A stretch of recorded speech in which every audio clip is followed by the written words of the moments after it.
নমস্কার, আমি যশবন্ত এই মুহূর্তে রয়েছি দরদিয়া দ্য পেন ক্লিনিকে।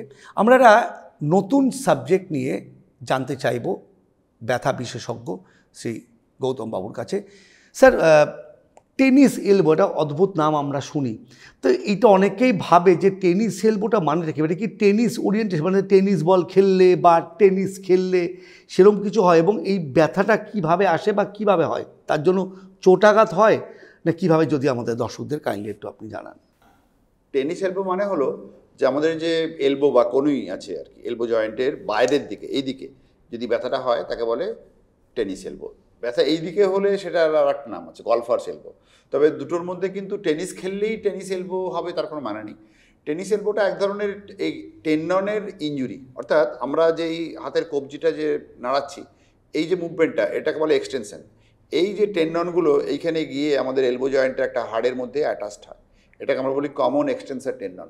ওই টেন্ডনের যদি ইনজুরি হয়, প্রশ্নটা হচ্ছে ইনজুরিটা কাদের হয়, অর্থাৎ এই যে মুভমেন্টটা যারা করে, অর্থাৎ টেনিসে এই মুভমেন্টটা হয় তাদের হয়।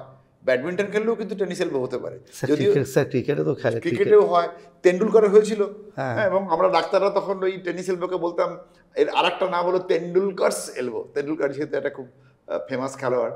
তো অর্থাৎ এই মুভমেন্ট যেগুলো হয়, ব্যাডমিন্টন হোক, টেনিস হোক, টেবিল টেনিস হোক, তো যেখানে এই টেন্ডনটা বারবার রিপিটেটিভ ইনজুরি হচ্ছে, হয়ে সেই টেন্ডনটা ক্ষয়ে যাচ্ছে বা হালকা ছিঁড়ে যাচ্ছে, কোনো রকম ইনজুরি হচ্ছে, সেই রোগীরা তাদেরকে ওই যখন প্রেজেন্ট করে তখন আমরা তাকে টেনিস এলবো বলি। যদিও মাথায় রাখতে হবে যে এই কনুইয়ের সাইডে ব্যথা মানেই টেনিস এলবো সবসময় তা কিন্তু নয়। আরও অনেকগুলো রোগ আছে, যেমন এখানকার রেডিয়াল টানেল সিনড্রোম আছে, এলবো জয়েন্টের আর্থ্রাইটিস আছে, এরকম আরও 2-3টে রোগ আছে যেখানে এই কনুইয়ের সাইডের দিকে ব্যথা হয়। কিন্তু টেনিস এলবোটা হলো সবচেয়ে কমন, এবং যেটা বললাম যে টেনিস ছাড়াও অন্য ক্ষেত্রে হয়। স্যার, বিশেষ করে যারা যারা আমরা যখন যাতায়াত করি চলতি পথে, যে বাইক চালাই বা বাইক রাইড করি বা বাস ড্রাইভার, এদের মানে নর্মাল এই মুভমেন্টটা যারা বারবার করছে, এবং টেনিস এলবো যাদের হয় এই মুভমেন্টটা করতে গেলে ব্যথা লাগবে। এই মুভমেন্টটা করলে, কবজির এই মুভমেন্টটা যদি করবে, তখন তার ব্যথাটা এখানে হবে না, কবজিতে হবে না, তার এই মুভমেন্টের, কবজির মুভমেন্টে তার ব্যথাটা হবে কিন্তু ওই কনুইয়ের বাইরের দিকে, সাইডের দিকে। তাহলেই বোঝা যাবে যে হ্যাঁ, এটা টেনিস এলবো। স্যার, এটা নিরাময়, এই যে ব্যথা নিয়ে আসবে আপনারা যারা ব্যথা বিশেষজ্ঞ তাদের কাছে, ব্যথা নিরাময়ের উপায়টা কি স্যার? শুধুই আগে যে কোনো রোগের ক্ষেত্রেই যেটা প্রযোজ্য, আমরা আগের অন্য এপিসোডের ক্ষেত্রে বলেছিলাম, যে কোনো রোগের নিরাময় বা চিকিৎসার ক্ষেত্রে প্রাথমিক কর্তব্য যে কোনো ডাক্তারের সেটা হলো যে আগে রোগটাকে নিশ্চিত করা, অর্থাৎ কী রোগের জন্য এই রোগটা হচ্ছে, কী কষ্টটা হচ্ছে। অর্থাৎ টেনিস এলবো রোগটাকে আগে ডায়াগনোসটা কনফার্ম করতে হবে, এবং সেটা করার জন্যে ক্লিনিক্যালি যেটা বললাম, এই মুভমেন্টগুলোর জন্য ব্যথা হবে, লোকালি চাপ দিলে ব্যথা লাগবে। এটা ছাড়াও আরও একটা জিনিস যেটা করা হয়, আলট্রাসোনোগ্রাফি করে আমরা দেখি যে ওই টেন্ডনটার কী অবস্থা। যেটা বলছিলাম যে টেন্ডনটা ইনজুরি হয়, রিপিটেটিভ খেললে বা অন্য কোনো এই ধরনের কাজ করলে টেন্ডনটার ইনজুরি হয়, সেই ইনজুরিটা আমরা কিন্তু আলট্রাসোনোগ্রাফিতে ধরতে পারি, এবং সেই ক্ষেত্রে আমরা ডায়াগনোসটা করতে পারি যে হ্যাঁ, এটা টেনিস এলবো। টেনিস এলবোতে আগে যেটা করা হতো, এখনও অনেক অর্থোপেডিক সার্জনটা করে থাকেন, ওখানে একটা স্টেরয়েড ইঞ্জেকশন দেওয়া হতো। এটা কিন্তু অবসোলিউট হয়ে গেছে, এটা আজকাল দেওয়া হয় না।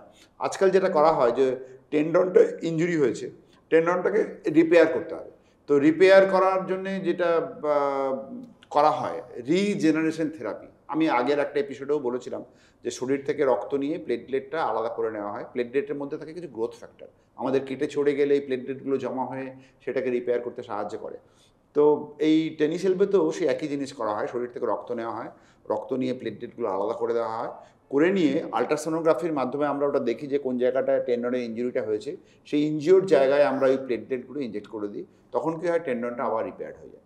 তো এখন আমরা যদি মেডিকেল লিটারেচার সার্চ করি, অথবা আজকাল চ্যাটজিপিটি, গুগলে সার্চ করে দেখবেন যে what is the best form of treatment আর latest form of treatment for the tennis elbow, সেখানে দেখবেন যে পিআরপি ইঞ্জেকশন হচ্ছে যে সারা পৃথিবীতে সবচেয়ে বেশি রিসার্চ এই নিয়ে হয়েছে, সবচেয়ে বেশি এভিডেন্স আমরা বলি, এটা হচ্ছে যে পিআরপি ইঞ্জেকশনস। অর্থাৎ ওই যে টেন্ডনটা ইনজুরি হয়েছিল সেখানে আমরা ওই প্লেটলেট ইঞ্জেকশন যদি দিই আমরা, তখন ওটা রিপেয়ার হয়ে যায়, নর্মাল হয়ে যায়, স্বাভাবিক হয়ে যায়, আবার পেশেন্ট খেলায় ফিরতে পারে।